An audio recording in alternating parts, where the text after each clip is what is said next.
दोस्तों, स्वागत है आप सबका मेरे YouTube चैनल पे। आज की स्टोरी है कठपुतली।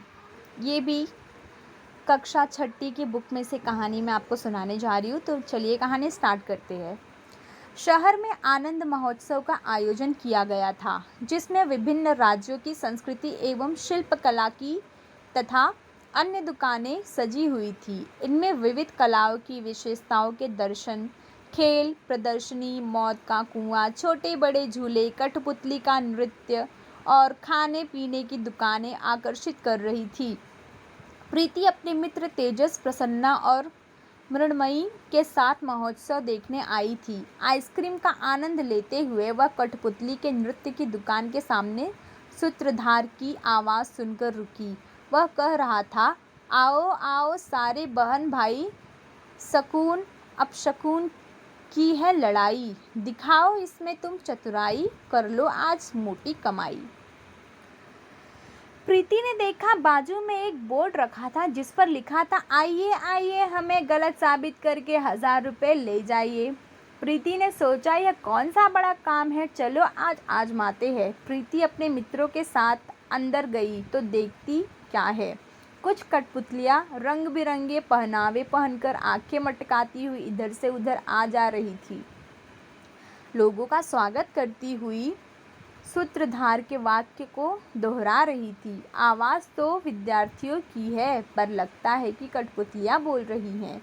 तभी एक कठपुतली हाथ में एक नारियल लेकर आई और कहने लगी, बहनों और भाइयों तथा साथ में आई भाभियों, नमस्कार, प्रणाम, वेलकम। किसी भी नए कार्य का प्रारंभ नारियल फोड़कर किया जाता है। आइए हम भी अपने कार्यक्रम का प्रारंभ नारियल फोड़कर करते हैं। उसने जोर से नारियल को जमीन पर पटका। अरे ये क्या, नारियल में से फूल!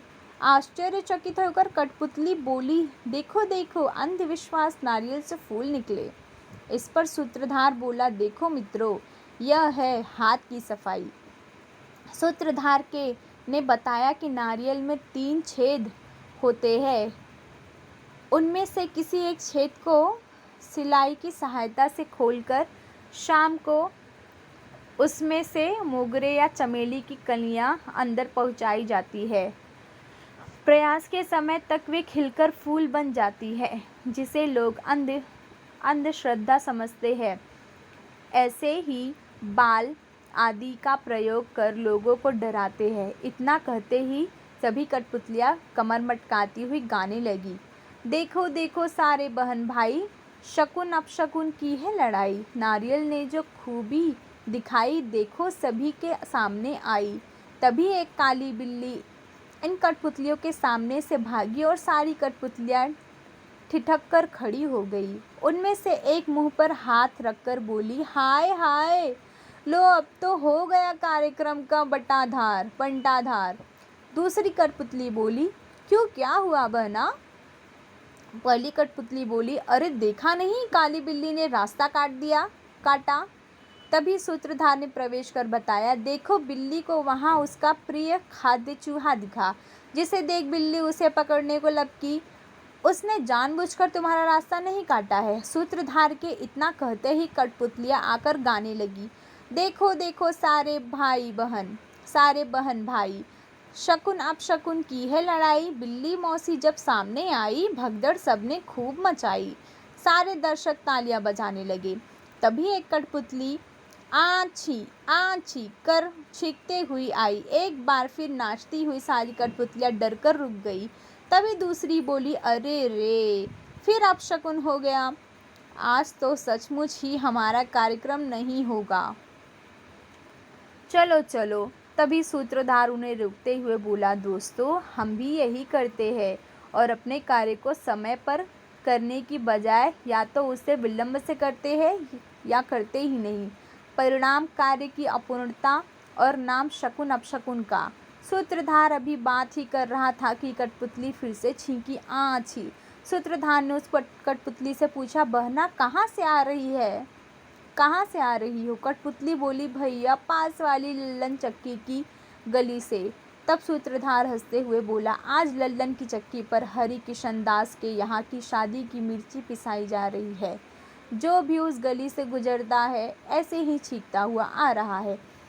इधर सूत्रधार बात कर ही रहा था कि तभी दूसरी कठपुतली भी चीखती हुई बड़बड़ाती हुई आई। आज पता नहीं लल्लन क्या पीस रहा है, सारा मोहल्ला ही चीख रहा है। इतना सुनना था कि सारी कठपुतलियां नाचकर गाने लगी। देखो देखो सारे बहन भाई, शकुन अपशकुन की है लड़ाई। छीको ने जब होड़ मचाई, काम की गति क्यों हम रुकाई। अब दर्शक भरपूर मजा लेने लगे। सूत्रधार बोला, मित्रों, आपने देखा, हर घटना के पीछे कोई ना कोई वैज्ञानिक या व्यवहारिक कारण होता है, जिसे हम शकुन अपशकुन का नाम देकर समय पर अपना काम नहीं करते हैं, जिसका असर हमारे काम पर पड़ता है, उचित फल हमें नहीं मिलता है। अतः आपसे प्रार्थना है कि कृपया कुप्रथा से बचे। अंत में सभी कठपुतलियाँ एक साथ मंच पर आकर गाने लगी। देखो देखो सारे बहन भाई, करो शकुन अपशकुन की खत्म लड़ाई। घर घर विज्ञान ने रोशनी फैलाई, जन जन के मन में अंधश्रद्धा भगाई। इस मज़ेदार बात को लेकर प्रीति बड़ी ही खुश हुई। वह अब घर जाकर बुआ से बताएगी, विश्वास करो, अंधविश्वास नहीं। ये था कहानी का एक मोरल। कभी भी हमें विश्वास करना चाहिए, अंधविश्वास नहीं।